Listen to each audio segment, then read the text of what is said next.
Good morning, Math 9. Today our lesson is on representing inequalities. The nice thing about this chapter is it is very similar to the last chapter, but just requires an extra step. So today we're going to be looking at representing inequalities. A linear inequality is a linear expression or equation that may not be equal. We can use linear inequalities to represent a variety of situations. So some things you need to do is memorize our alligators. So the first one, it says A is greater than B. Second one is A is less than B. And when it has a line underneath, it means A is greater or equal to B. A is less or equal to B. And when you have an equal sign with a line going through it, it means A does not equal B. So you need to know these symbols. They're really important. You need to know what they mean and how they can be represented.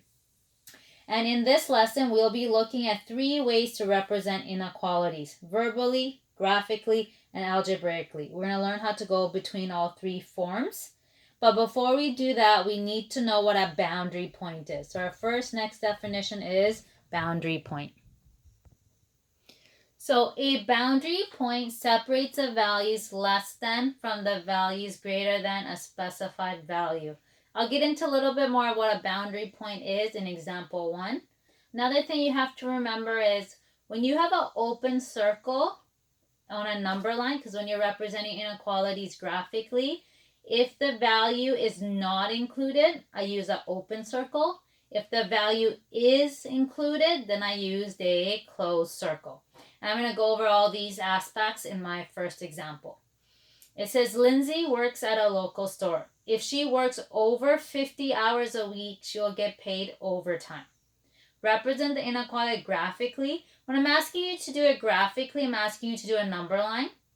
And when I'm asking you to do it algebraically, you're using your symbols greater than and less than, the ones I showed at the beginning of the lesson.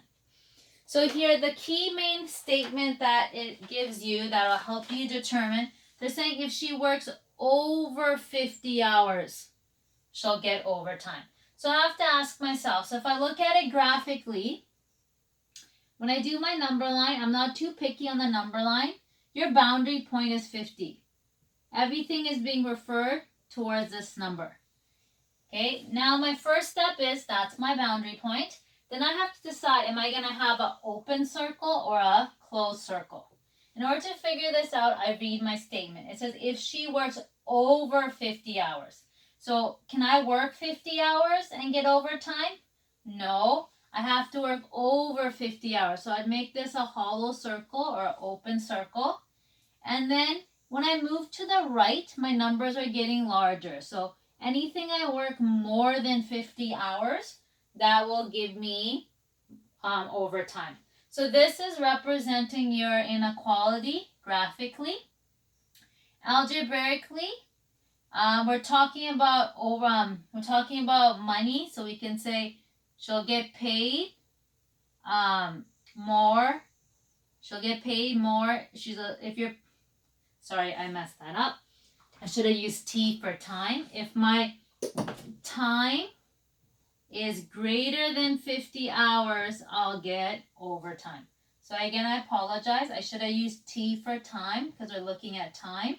And when your time is greater than 50, then I'll get overtime. So this is graphically and this is algebraically. 50 is my boundary point because that's what I'm using as my reference point. Okay, so today you'll get a lot of questions with a statement, and you have to change your statement in graphically and algebraically. The next type of question you can get is express each inequality algebraic and verbally. So this time I give you a number line. Using this number line, I want you to change it to algebraically. You can use any variable you want. It doesn't matter what variable you use. I'm going to use x. I know my arrow is going to the right. If the arrow is going to the right, my numbers are getting larger. So it's going to be greater than. But that's a hollow dot. So I don't put a line underneath because it's not equal to. So algebraically, it's going to be x is greater than 4.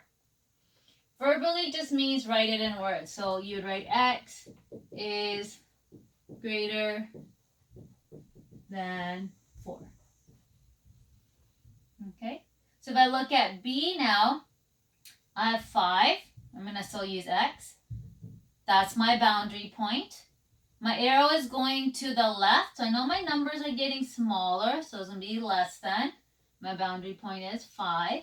But this time I have a closed circle, and because the circle's closed, I have to put a line underneath. So what does that say verbally? X is less or equal to 5. Okay?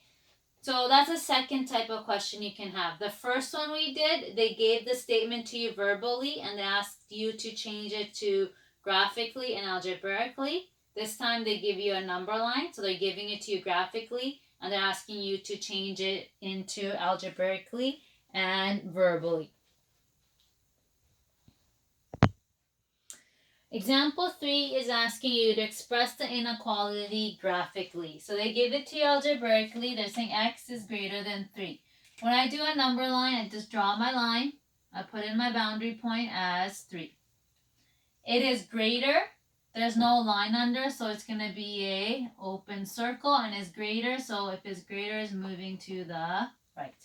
So that's what your number line would look for example 3. In example 4, it says in Math 9, the marks on the Chapter 10 test had a wide range. Marks range from greater than or equal to 30% and less than 95%. Show this inequality graphically and algebraically. When you look at this statement, there's 2 important pieces of information. And that important information is, it says it's greater than or equal to 30% and less than 95%. And I ask you to show this inequality graphically and algebraically. This time you have 2 boundary points. So you draw your number line. You have 2 numbers, 30 and 95. You always write it in order. 30 is the smallest, the smaller number comes first, and then 95. So now I read my statement. It said it was greater than or equal to 30. So somebody did get 30%. So I put a solid dot. And less than 95%. So I know here no one got 95, but the marks were less than 95. So that's my number line, but what do I shade in? So they're saying that my range was greater than 30, but less than 95. So they're saying everybody in the class was in between these 2 numbers. But someone did get 30, but no one got 95. So that's how you would write it graphically. And this is called a combination inequality. And algebraically, the way you write this, you can write it in 2 ways. You can say x has to be greater than or equal to 30. And x has to be less than 95. Okay? Some people would write it like this, but in math, when we have a combination inequality, we like to write it as 1. So we're looking at our marks, which are x. And according to x, my marks have to be greater than or equal to 30. You're looking at from the right hand to the left side. And then less than 95. You want to get used to putting it into that form. And in your answer key, that's how you will see the combination. Okay, that's the end of our lesson. So today's lesson just dealt with looking at inequalities verbally, graphically, and algebraically, and being able to go from one form to the other. If you have any questions and concerns, please email me or send me a message, and I'll get back to you as soon as I can. Thank you, and have a nice weekend.